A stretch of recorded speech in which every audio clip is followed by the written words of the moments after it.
Hey bros, it's been an absolute minute since I've actually uploaded to this channel. God knows how long. Unfortunately, I'm not going to go into too much of an explanation for that in this video because it's a whole long story in of itself.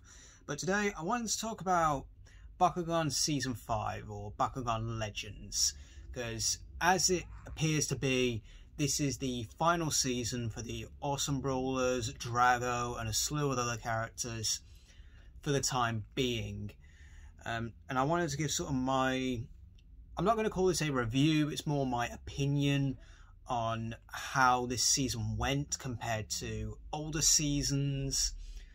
Maybe speculate a little bit on the potential of the future of Bakugan, and give my perspective from the toy designs this season, as that is my sort of job. If you don't know, I'm a freelance toy designer for various companies. I'm paid by one big company, which I'm not going to disclose to privacy reasons and copyright and stuff like that. Now in this review, it's just going to be basically this format because I don't have any proper recording equipment anymore. I had to get rid of that due to a problem that happened last year with my house and things like that. Again, different video for a different time. So it's just going to be me talking. I'm not going to be using any actual clips from the show because it's only just come out on Netflix for Canada and US. It's not quite out in the UK. I had to sort of cheat a little bit and use a VPN to get access to the Canadian Netflix so I could watch it. So I'm not going to be using any of that sort of stills. It's just going to be sort of a relaxed kind of view. You'll see me glancing down at some cliff notes that I've made just so I can have a concise sort of follow structure where you can reference it to from, and that for me as well. So first and foremost is the characters. It's the same usual cast. You got Dan, Leah, Winton, Ajit, I forgot the dog's name, Lightning, and Athena is now also I'm just going to say, yeah, she's a member of the Awesome Brawlers now because she's there pretty much consistently throughout every episode with them in some capacity. She had like one sort of bit of an episode where she did go off on her own for a minute, and that was, again, I'll talk about that later on in the sort of more spoiler section. So the new thing as well is this season is what I would like to call a very callback season, wherein basically everything that we've had in past seasons either gets referenced or returns, just blatantly returns, because that is the new thing, which calls into the very title Legends, which, yeah, it's very self-explanatory. We've gone throughout all these various years of Bakugan. All these battles and things could be classed as legendary, like when it approaches like the finales and stuff like that. So yeah, it does very tie back to everything. It's just basically various callbacks to previous villains, characters, the gimmicks and things like that. So the new gimmick in terms of this year is the Nova gimmick, the Nova Light as they call it. Just for reference by now, I'm going to be going into spoilers from this point on because from my notes and the way I've structured these things, I can't really talk about them without spoiling it. So this is your spoiler warning. If you have not watched the full season yet, pause this video, go watch it, get access to it, whether it be via VPNs or if you're in Canada or US, you can watch it as of right now. So yeah, come back to this video afterwards if you feel so inclined. But yeah, the new gimmick this season is the Nova gimmick, which I think is actually quite a clever way on how they went about it. Basically, you have these new cores, they're called Nova cores, and they run around in specific patterns to a specific gimmick. And the gimmicks are basically the same as the older gimmicks, so you've got, they're now just slapping the word Nova in front of them, so it's now Nova Gear, Nova Geogon, Nova Nanos, and Nova Evolution, whether it be Strength mode, which is the only mode they ever used. I never once saw them use speed mode. So speed mode is practically gone, which to me personally, I think the speed mode designs were some of the coolest designs. But that's just my opinion anyway. So when the episode breaks out, it was Dan and Athena were thrust into Vestroia, and then the gate closed because Vestroia itself is splitting away from Earth. That's the whole premise of this season, that Earth and Vestroia are now separating and pulling apart. And it's because of the Nova Light no longer being there. At least that's what I took from it. So Blitzfox and Drago flew into the Nova Light and evolved from it, and then when they finally crashed back on Earth, all the others evolved into Nova forms. So you had Nova Drago, Nova Blitzfox, Nova Trox, Nova Farrell, Nova Pegatrix, Nova Nilius, and Nova Howlcore. Which I'm also going to go into this now. Some of these new Nova forms are good. They're good looking. I love the Nova forms. They're very streamlined. The sort of like chest sections of them have like the Nova light in them, and it gives off a very Power Rangers kind of vibe. But it does make the designs look really cool. But my problem is in the sense of the designs on which they recently implemented in, I think they started doing it in Geogon Rising, where you saw them stand. Actually, no, I think it started in Armored Alliance, where you saw the actual toy stand, and you got like a really cool animated product shot of what the physical toy would look like. But some of them, you can blatantly tell, were just lazy reuse, and I'm going to use that term quite harshly because it is. It's just, throughout no fault of the animation, like the animators themselves, they do a good job. I mean, animation itself is difficult to do. It takes ages to do. So I can't really fault them too much for that, but at the same time, it was just lazy. So specifically, you have Farrell and Howlcore. It is just their year 2, which is basically the same as what the core toys would be in real, but they just added a glow effect on them. That's all they did. And I thought that's a bit crappy, purely because I'd like to see the main cast get like a proper really cool Nova new redesign like Drago does. Like, this is the Nova Dragonoid. This is how you see him stand every time. And yeah, I can understand maybe budgetary reasons they had to cut corners on certain areas, but you think if this was a final end-all season with this cast, they thought, right, okay, let's go out with a bang, get these really cool designs, like the best that they can be. This is like their new ultimate forms or whatever. But that's just a mild nitpick of mine, whether you think the designs that they have, whether it be from Farrell's perspective or Howlcore's triple head design from the toys, where the peak design for them is down to you. But yeah, so that's the new gimmick, where if they land on a specific Nova core, they could either call out a Nova Geogun, or a Nova Gear, or a Nova Nanogun. And they can switch out freely between. All they have to do is call them back and roll them back out onto that specific Nova core, which I thought was a really good idea. It sort of harkens back to saying, like, because in previous seasons, when they introduced a new gimmick, for instance, the first one was, okay, bakugan.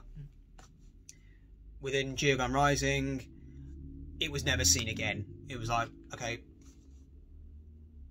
they didn't even explain it, why bakugan is no longer a thing. I get it, because obviously, yeah, we've got a new gimmick, we want to focus on the new gimmick, but you could have at least explained, like, oh, it turns out now that this new gimmick got introduced, there's not enough power to access them both. You have to choose specifically which one. And then the same again with Geogun. As soon as the next season arrived, since this season arrived, Geogun were just no longer a thing. It was then Nanogun, and then all of a sudden Nanogun disappeared. But that's by the by. So the next thing I want to talk about is Hanoj, or Hanaj, however you want to pronounce it. They pronounced it Hanoj in the show, which, by the way, Hanoj as a villain, really good. I loved Hanoj. Every scene he is in, he has that dominating presence. He's not in it per se, as like the majority of the time it's just the swarm, and they just project him as if like he's making a little Skype call to them. Which, yeah, that's kind of cool in a sense. Like, you know, you've got this big dominating villain who uses his army and drones and other people to fight for him, and obviously he's going to be the big bad throughout the entire thing, and he's obviously going to be the final big boss. But one thing I do want to talk about with Hinoge specifically is where does his time power come from? Because his power is he's able to pull all these villains and their bakugan out of specific points in time. For instance, we've got Tico and Villock and Gregorius Reed. They just disappeared, or for whatever reason were destroyed off screen and were never heard from again. For instance, the big culprit is Faustus. Towards the end of Evolutions, Faustus had merged with Wrath, and they became one entity. And then when Wrath was destroyed, which obviously meant Faustus had been destroyed. So he's the glaringly obvious one where Hinoge has obviously plucked him from his timeline or time stream or whatever point in time he's been plucked from, and brought him to this future, this reality.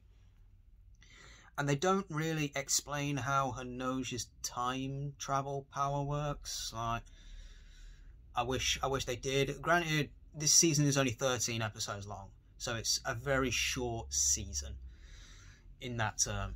Yeah, you essentially get 26 episodes because they split them in two, which they've always done.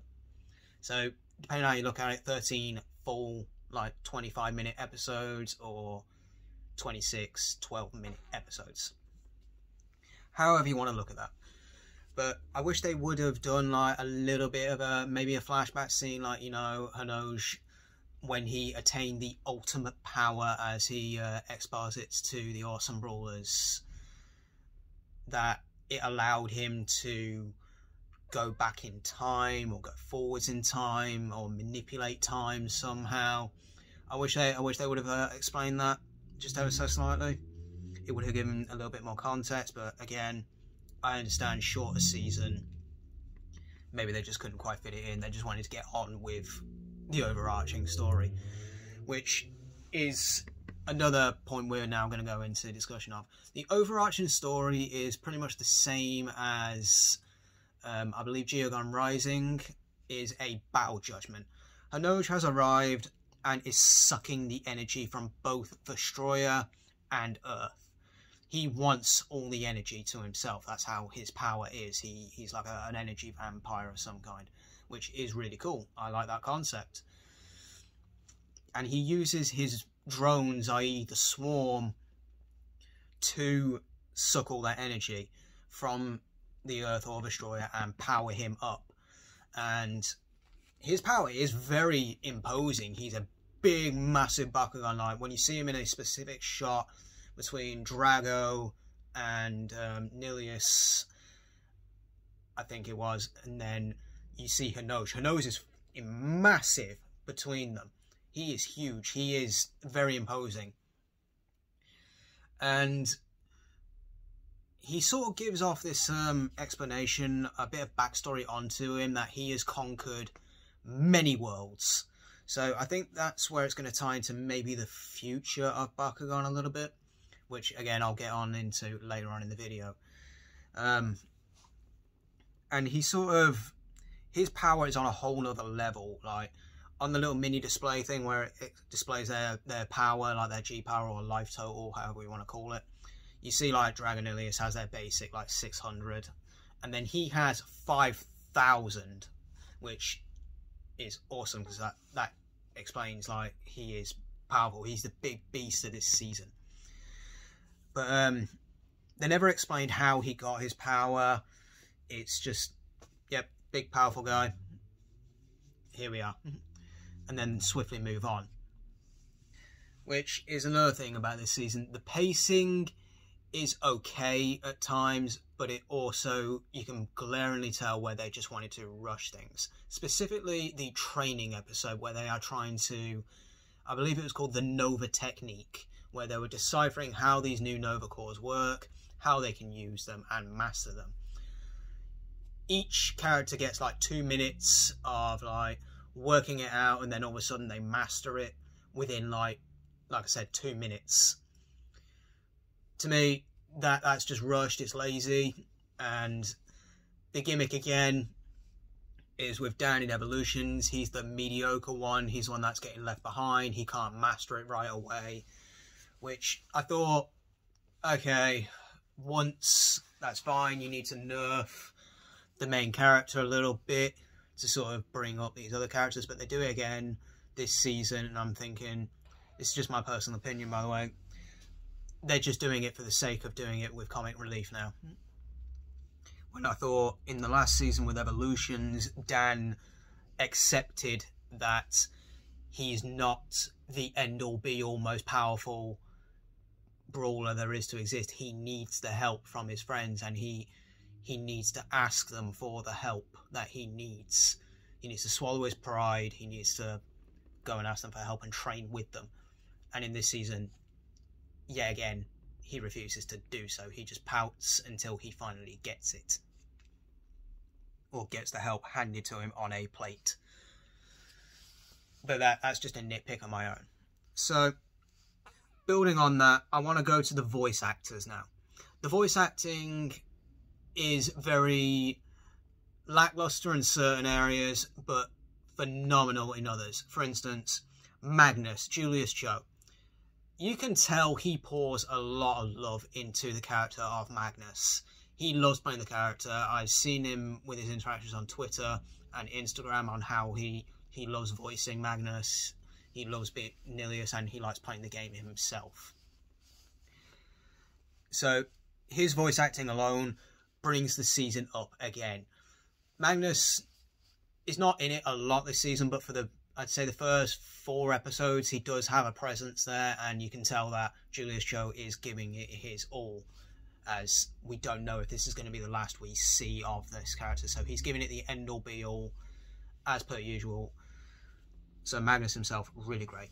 The others, very meh, I suppose. Dan, he has his usual sort of style, he has his own kind of thing, he's got this cocky attitude, but yet very authoritative and will step up when he has, as per the generic leader character trope. Lightning, you don't really hear his voice that much. He's very very quiet this season, I think, other than the episode that he had to himself where he went on a weird cats versus dogs space journey. You don't really hear much Lightning, so you just hear his howl, his barks, but you don't hear his actual like inner monologue voice when he's talking to Hulk or other dogs that much, bar that one episode. Leah, I'd say she's definitely gotten better in this season.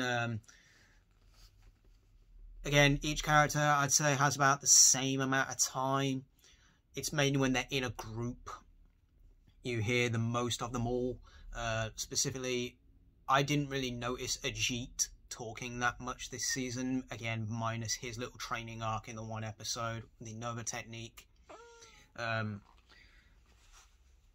So it felt very rushed, like it felt like their characters were given about, okay, 2 pages of script per episode for your character, that's all you get. That's what it felt like, and that's just what I noticed.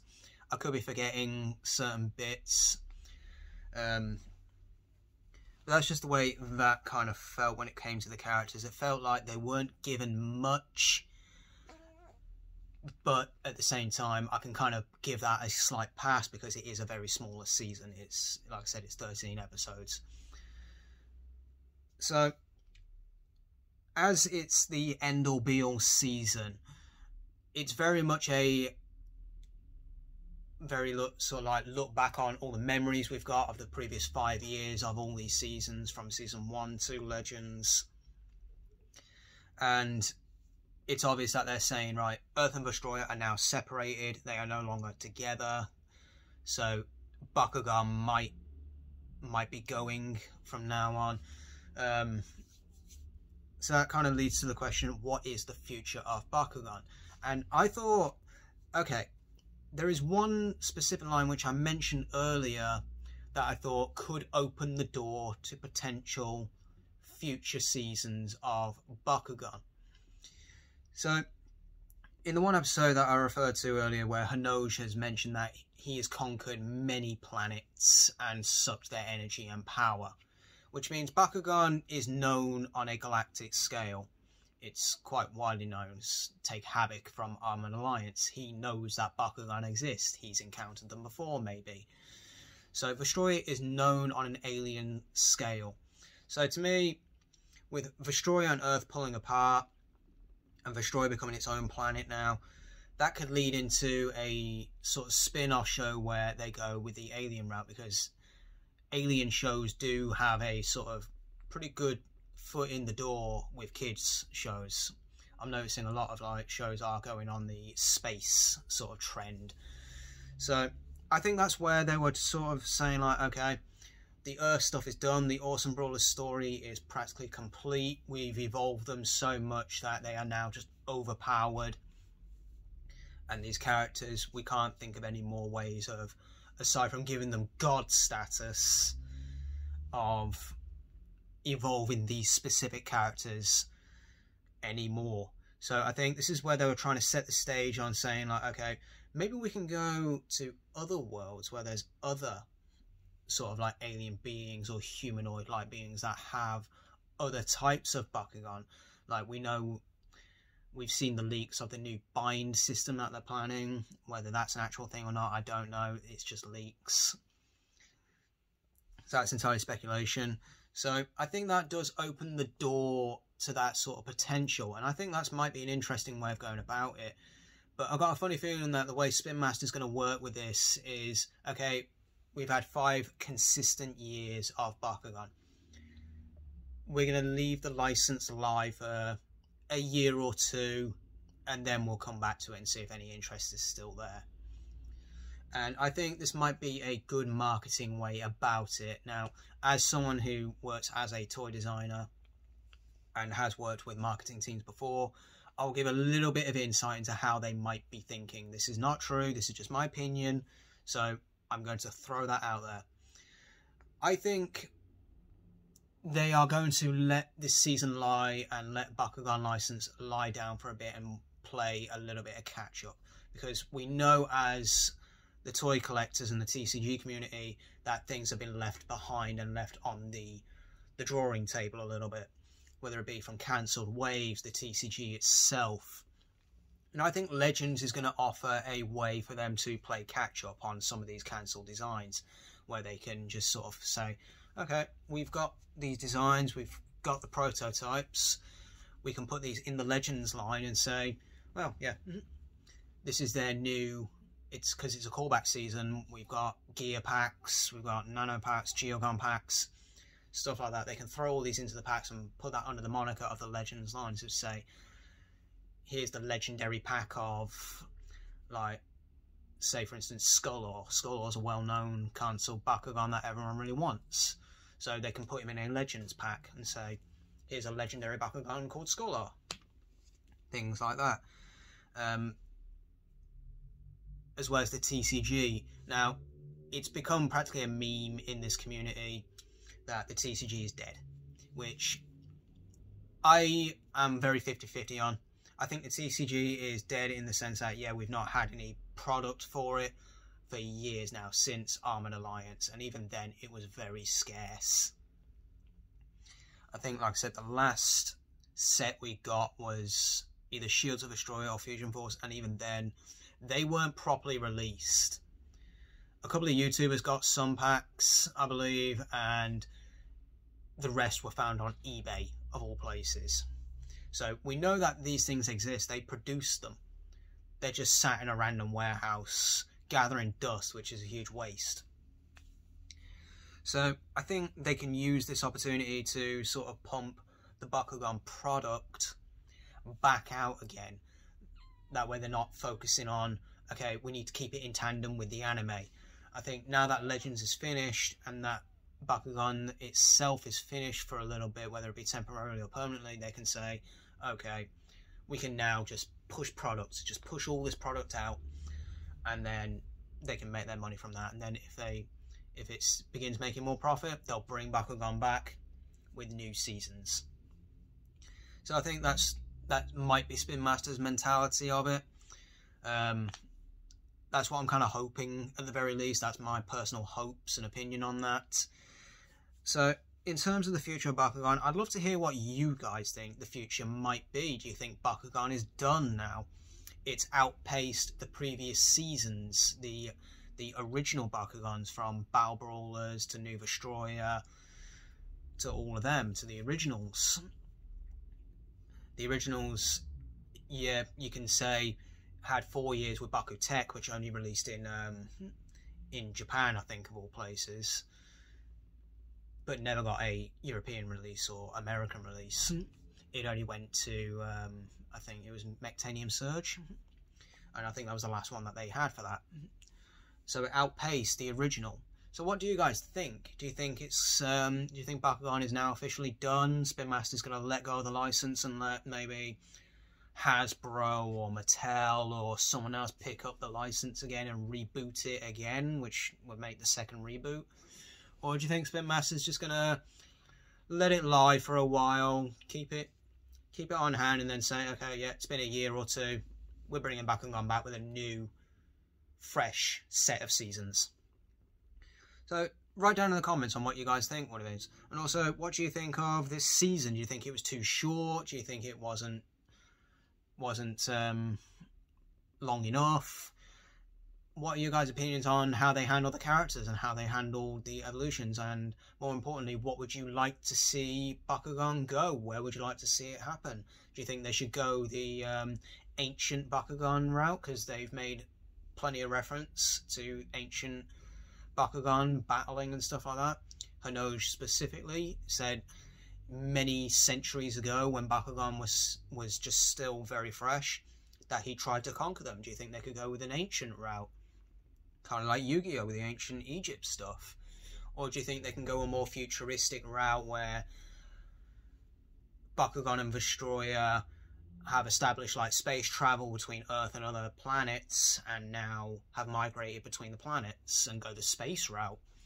I think that could be a cool concept. I think both concepts could be really cool. I would like to see the history of Bakugan a lot more, personally, rather than go for a futuristic space kind of stuff. To see these ancient battles, how like the artifacts came in when we saw them in Geogon Rising, and how like the ancients defeated all these big bad villains and stuff like that, and established the way Bakugan are now, and what led up to the emergence or the emergence of Earth and Destroyer, what led up to that. Because we don't know what caused that event. We just know it was an event that happened and Destroyer and Earth fused. We don't know what led up to that. I think that could be a cool avenue to explore. So let me know what you guys think. I will be returning to make more videos, whether it be about Bakugan or other stuff that I'm interested in again. Now that things are starting to get better with me personally. Again, if you want to see more videos like that, I will explain where I've been, what's happened, yada yada. I'm more than happy to explain that. But I wanted to keep this video mainly focused on Bakugan Season 5 as itself, and just talk about it, because I think, as Bakugan myself, I've been collecting it since the originals. I grew up on it. It was my trading card game of choice, because when I'd left Yu-Gi-Oh! I had nothing at that point, and I saw Bakugan on the store shelves, and I was very interested, and I loved it. So when this reboot came along, I was ecstatic, and I've been with it ever since. But hopefully I'll see you guys in future videos coming real soon. But let me know in the comments, guys, on what you want to see from me, personally. Do you want me to talk about the episodes on an individual basis? This was just a sort of massive season recap, and just get my initial thoughts out there. Would you like me to see talk about specific episodes, whether it be from every season, do a whole retrospective on this sort of thing? But let me know in the comments, guys, what you guys thought about Season 5, what you want to see from me. And yeah, hopefully I shall see you guys real soon.